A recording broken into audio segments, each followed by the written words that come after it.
ये तस्वीरें दंगा प्रभावित नूह के तावड़ू की हैं, जहां प्रशासन के बुलडोजरों ने भारी पुलिस बंदोबस्त के साथ 250 झुग्गियों को तोड़कर कबाड़ बना दिया।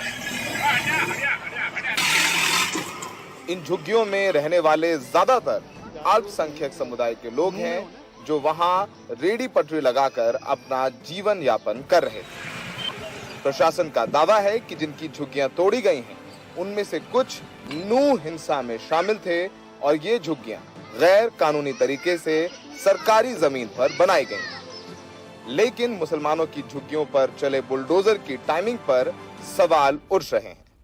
जो भी इसमें देखा जा रहा है कि इलीगल एनक्रोचर्स हैं, वहां से कुछ इनको ये मिले हैं कि भाई जो लोग आते हैं मिसक्रेंट उस साइड से आए हैं और उसको एनोनिमिटी के लिए यूज किया है, तो उन लोगों को भी वहां से हटा के हम लोगों ने हटाने का काम किया है। हरियाणा पुलिस ने सोशल मीडिया में अफवाह फैलाकर हिंसा भड़काने वालों पर भी शिकंजा कसा है। और ये बोलेंगे कि बताया नहीं कि हम ससुराल आए और मुलाकात नहीं हुई। भड़काऊ बयान देने वाले बिट्टू बजरंगी के खिलाफ भी धार्मिक भावना आहत करने की धारा के तहत मुकदमा दर्ज किया गया।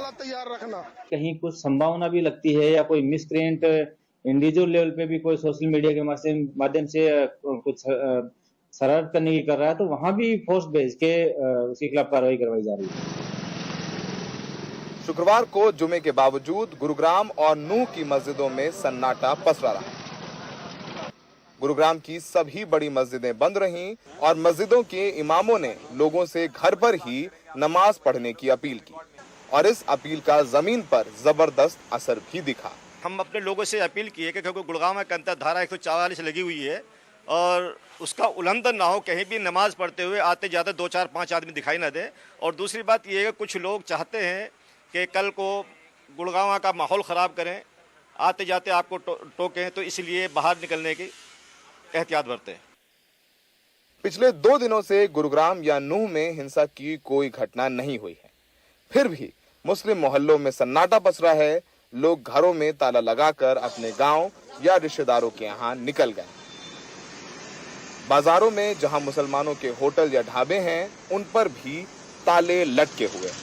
खास तौर पर जूस की दुकानों से, टायर के मार्केट से, होटलों में काम करने वाले मुस्लिम कर्मचारी भी गुरुग्राम छोड़कर चले गए और हिंदू दुकानदार जो दुकान खोल रहे हैं, उन्होंने भी डर से ऐसे पोस्टर अपने दुकानों में चिपका दिए हैं जिसमें लिखा है कि यहाँ सिर्फ हिंदू कर्मचारी काम करते हैं। हम इस वक्त गुरुग्राम में हैं। ये पुराना गुरुग्राम है और यहाँ पर 31 जुलाई को नूह में हुई हिंसा के बाद सन्नाटा पसरा हुआ। जो आसपास आप दुकानें देख रहे हैं जिनमें ताला लगा हुआ है, ये दुकानें अल्पसंख्यक समुदाय की हैं, जो कि 31 जुलाई के बाद से ही अपने दुकानों में शटर गिराकर, ताले डालकर यहाँ से पलायन कर चुके हैं। ज़्यादातर का ये कहना है कि वो सुरक्षित महसूस नहीं कर रहे हैं। माहौल ख़राब है क्योंकि गुरुग्राम में हमने देखा, चाहे वो बादशाहपुर हो या सेक्टर 70 या 57, वहाँ पर कुछ आगजनी की घटनाएं, रेडी पटरियों को तोड़ने की घटनाएं, टायर की दुकानें जलाने की घटनाएं, पंक्चर की दुकानें जलाने की घटनाएं और जो होटल हैं वहाँ पर भी तोड़फोड़ की गई है। इसके बाद से ही तुरंत इन लोगों ने अपनी दुकानें बंद कर ली हैं और ये दुकानें नहीं खुली हैं पिछले 4 से 5 दिन, और कितने दिन नहीं खुलेंगी ये भी एक बहुत बड़ा सवाल है।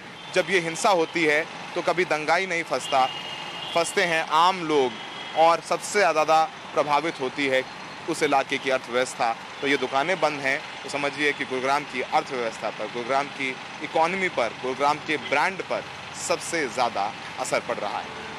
सहयोगी संजय कौशिक के साथ गुरुग्राम से सौरभ शुक्ला, NDTV इंडिया।